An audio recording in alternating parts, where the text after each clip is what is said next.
رضی اللہ تعالیٰ عنہ کی زندگی بے مثال اور باکمال. عبادت میں دیکھیں بے مثال، ریاضت میں دیکھیں بے مثال، خوف خدا میں دیکھیں بے مثال، عشق مصطفیٰ میں دیکھیں بے مثال، سخاوت میں دیکھیں، دنیا سے بے رغبتی دیکھیں، اللہ تعالیٰ کی محبت دیکھیں، بے مثال ہے. مثال کے طور پر ان کی چند جھلکیاں سنیے. حضرت سیدنا داؤد طائی رحمۃ اللہ تعالیٰ علیہ اپنے زمانے کے بہت بڑے اللہ کے ولی گزرے ہیں. آج سیرت کی کتابیں ان سے بھری ہوئی ہیں. آپ امام جعفر صادق رضی اللہ تعالیٰ عنہ کی بارگاہ میں حاضر ہوئے اور آپ نے عرض کیا، یا سیدی مجھے کچھ نصیحت کیجیے. امام جعفر صادق رضی اللہ تعالیٰ عنہ کی بارگاہ میں کون گئے؟ سیدنا داؤد طائی. داؤد طائی کون ہے؟ اپنے زمانے کے بہت بڑے اللہ کے ولی. اور کہاں گئے؟ نواسہ رسول کی بارگاہ میں. ولی بھی جانتا ہے کہ جو فیوز و برکات نواسہ رسول کے در سے ملیں گے نا، وہ کہیں اور سے نہیں مل سکتے. تو کیا کہا؟ آپ مجھے کچھ نصیحت کیجیے. اس سے یہ درس مل رہا ہے کہ اللہ کے ولی کی بارگاہ میں جب جائیں تو یہ کہیں حضرت کچھ نصیحت کر دیں. ہم جاتے ہیں تو اپنا دنیاوی مقصد لے کر، اپنے دنیاوی کام نکلانے کے لیے، جبکہ یہ خود ولی ہیں. اور امام جعفر صادق کی بارگاہ میں کیوں گئے؟ آپ سے نصیحتیں لینے کے لیے، کیونکہ یہ جانتے ہیں کہ ولی اور آل رسول ہو، اور یہ جو نصیحت کریں گے وہ نصیحت پھر کتابوں میں بھی نہیں ملتی. امام جعفر صادق رضی اللہ تعالیٰ عنہ نے آگے کتنا خوبصورت جواب دیا.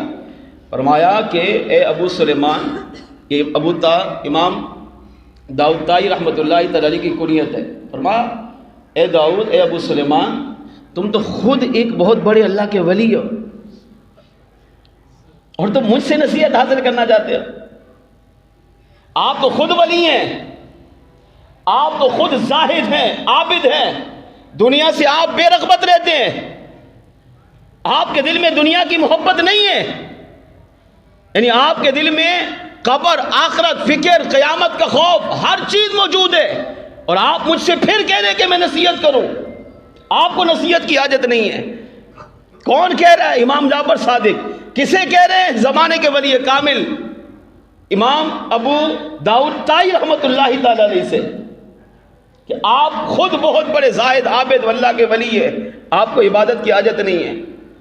اور پھر ابو داؤد طائی رحمۃ اللہ تعالی علیہ فرماتے ہیں کہ جب یہ کہا تو امام جعفر صادق رضی اللہ تعالیٰ عنہ نے یہ فرمایا کہ آپ کو حاجت نہیں. تو میں نے عرض کیا کہ آپ نائب رسول ہیں، آپ حضور کی اولاد میں سے ہیں، آپ حضور کے شہزادے ہیں، حضور کے جگر گوشے ہیں. آپ کو حضور سے جو نسبت ہے وہ مجھے نہیں ہے. ٹھیک ہے، آپ کا حسن ظن اپنی جگہ درست ہے کہ میں ولی بھی ہوں، عابد بھی ہوں، زاہد بھی ہوں، عبادت گزار بھی ہوں، وہ خوف خدا بھی ہے، قبر کی فکر بھی ہے، آخرت کی فکر بھی ہے. ٹھیک ہے آپ کی سوچ، آپ جو فرما رہے ہیں، لیکن آپ آقا علیہ الصلوۃ والسلام کی آل میں سے ہے. آپ کو حضور سے جو نسبت ہے وہ ہمیں حاصل نہیں ہے. مگر آپ کہہ رہے کہ مجھے نصیحت کی حاجت نہیں. آپ حضور کے نواسے ہیں، آقا علیہ الصلوۃ والسلام کے شہزادوں کے شہزادے ہیں، آپ مجھے کچھ نصیحت کر دیجئے.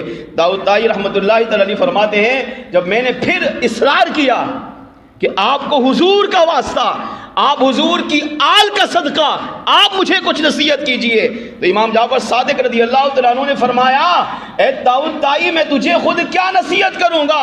میں تو خود اس بات سے ڈرتا ہوں کہ جب قیامت کا دن ہوگا اور مصطفیٰ جان رحمت صلی اللہ علیہ وسلم میرے سامنے تشریف لائیں گے اور میں حضور کی بارگاہ میں پیش ہوں گا، اور آقا علیہ السلام نے مجھ سے پوچھا اے جعفر صادق، تو نے میری نسبت کا کیا خیال کیا تھا؟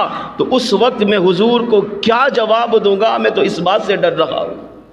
اگر حضور نے یہ پوچھا کہ تو میری آل سے تھا، امام عالی مقام امام حسین کا بیٹا امام زین العابدین، ان کا بیٹا امام باقر، ان کا بیٹا امام جعفر صادق تو تھا، تجھے میری آل سے تعلق تھا، تو آل رسول میں تھا، سید زادہ تھا، حسینی نسبت تجھے حاصل تھی. اگر حضور نے یہ پوچھا کہ میری اس نسبت کا تو نے کیا لحاظ کیا، تو میرے پاس تو اس حضور کے سوال کا بھی جواب نہیں ہے.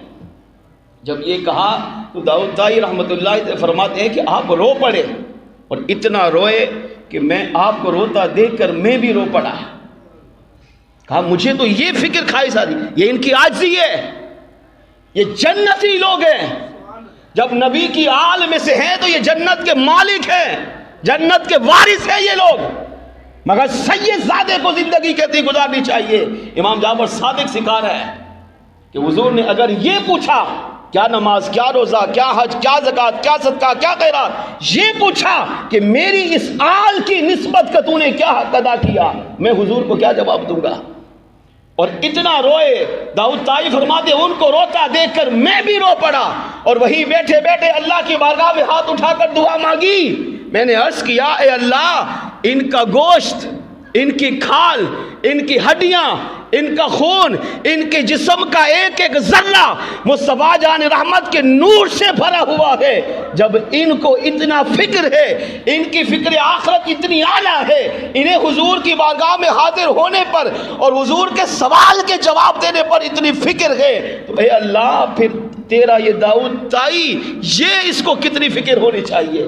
اللہ پھر میرا کیا بنے گا؟ یہ تو آل رسول میں سے ہے، میں تو آل رسول میں سے نہیں ہوں۔ ان کی کھال، ان کا گوشت، ان کی ہڈیاں، ان کا خون، ان کے جسم کے بال، ان کی ساری زندگی تیری محبت، تیری اطاعت، مصطفیٰ جان رحمت کی محبت و اطاعت، تیرے جلووں سے، مصطفیٰ جان رحمت کے نور سے بھری ہوئی ہے۔ جب ان کے اس خوف خدا کا یہ عالم ہے تو پھر داؤد طائی کے خوف خدا کا عالم کیسا ہونا چاہیے؟ ایک اور مقام پر امام جعفر صادق رضی اللہ عنہ تشریف فرماتے ہیں، داؤد طائی فرماتے میں روتا ہوا چلا گیا، کچھ اور دوست احباب آپ سے پیار کرنے والے آپ کی بارگاہ میں حاضر تھے۔ امام جعفر صادق رضی اللہ تعالیٰ عنہ نے کتنا خوبصورت پیغام دیا، سید زادے کو ایسا ہونا چاہیے۔ آپ نے فرمایا کہ ہم سب ایک چیز کا وعدہ کرتے ہیں۔ اب خلیفہ نے، جو آپ کے خلفاء بیٹھے ہوئے تھے، کہا کس چیز کا وعدہ؟ فرمایا تم میں سے جو بھی جنت جائے گا، ہماری گفتگو کیا ہوتی ہے، ہر ایک غور کر لے، وقت یاد نہیں دیتا، مگر ان کی گفتگو، حسینی سید کی دیکھیں گفتگو کیا تھی۔ فرمایا تم میں سے، ہم میں سے جو بھی جنت میں پہلے جائے گا، وہ وعدہ کرے وہ جتنے یہاں بیٹھے ہیں نا، ان سب کو بھی اپنے ساتھ لے کر جائے گا۔ کون کہہ رہے ہیں؟ آل رسول، جنتی وارث، جنت کے مالک، پاکیزہ لوگ کہہ رہے ہیں ہم میں سے جو بھی پہلے جائے گا وہ جنت کی طرف قدم نہیں بڑھائے گا، ٹھہرے گا، تب تک جنت میں نہیں جائے گا جب تک ہم سب کی صفات کر کے ہمیں بھی نہ لے جائے۔ تو ایک آپ کا خلیفہ رو پڑا، عرض کیا کہ آپ نواسہ رسول ہیں، امام زین العابدین کے شہزادے ہیں، امام باقر کے شہزادے ہیں، آپ کو جو نسبت ہے وہ ہمیں نہیں ہے، آپ کا ڈائریکٹ واسطہ نبی سے ہے، ہمیں چاہیے کہ ہم آپ سے کہیں، کیونکہ آپ بڑے، آپ کو جو مقام و مرتبہ، جو فضیلت حاصل ہے وہ ہمیں نہیں ہے، ہمیں چاہیے کہ ہم یہ بات آپ سے کہیں کہ آپ جب جنت جائیں، کیونکہ آپ جنت کے مالک ہیں، آپ جب جنت جائیں کیونکہ آپ جنت کے وارث ہیں، تو ہمیں بھی مت بھولیے گا، ہمیں بھی اپنے ساتھ جنت میں لے کر جائیں۔ لیکن آپ یہ کہہ رہے ہیں کہ ہم سے آپ وعدہ لے رہے ہیں کہ ہم میں سے جو جنت جائے وہ امام جعفر صادق کو بھی جنت میں لے کر چلا جائے، یہ کیسے ہو سکتا ہے؟ آپ جس مقام پر ہے، جس جگہ پر ہے، وہ مقام و مرتبہ ہم میں سے کوئی پہنچ ہی نہیں سکتا وہاں پر۔ امام جعفر صادق رضی اللہ تعالیٰ عنہ نے اپنے غلاموں کی جب یہ بات سنی، آپ نے عاجزی کرتے ہوئے، کیونکہ یہ اللہ کے ولی ہے، یہ حضور علیہ السلام کی آل میں سے جنتی پاکیزہ لوگ ہیں، جنت کے وارث ہیں، تو ان کی جو بھی اس طرح کی بات ہو وہ عاجزی ہوتی ہے۔ تو آپ نے عاجزی کرتے ہوئے ارشاد فرمایا کہ میرے غلاموں، میں یہ بات اس لیے کہہ رہا ہوں، ٹھیک ہے میں حضور کی آل میں سے ہوں، حسینی سید جو مجھے بڑی نسبتیں حاصل ہیں، میرے دادا، پردادا، باپ، یہ سارے پاکیزہ مقدس لوگ ہیں، یہ جنت کے مالک بھی ہیں، وارث بھی ہیں، جنت میں لے جانے والے ہیں، شفاعت کرنے والے ہیں، مگر میں یہ سوچ رہا ہوں کہ جب جعفر صادق قیامت کے دن اللہ کی بارگاہ میں پیش ہوگا تو وہاں تو ساری کائنات ہوگی، اور جب مصطفیٰ جان رحمت صلی اللہ علیہ وسلم کی بارگاہ میں میں حاضر ہوں گا اور میرے نانا نے مجھ سے میرے اعمال کے بارے میں اگر سوال کر لیا تو میں آقا علیہ الصلوۃ والسلام کی بارگاہ میں حضور کے سوال کا جواب کیسے پیش کروں گا؟ میں اپنے اعمال کے بارے میں کیسے بتاؤں گا؟ حالانکہ ان کے اعمال تو ہوتے ہی شریعت کے مطابق ہے. یہ وہ لوگ ہیں جن کی امت اقتدا کرتی ہے، امت جن کی پیروی کرتی ہے، مگر عاجزی دیکھیں، خوف خدا دیکھیں، آقا علیہ الصلوۃ والسلام کی بارگاہ میں حاضر ہونے کی تمنا دیکھیں کیسی ہے کہ اگر حضور نے مجھے پوچھ کر کہا جہاں پر صادق بتاؤ فلاں عمل تم نے کیوں کیا تھا، تو میں کون سا منہ اٹھا کر اپنے نانا کو اس عمل کا جواب دوں گا؟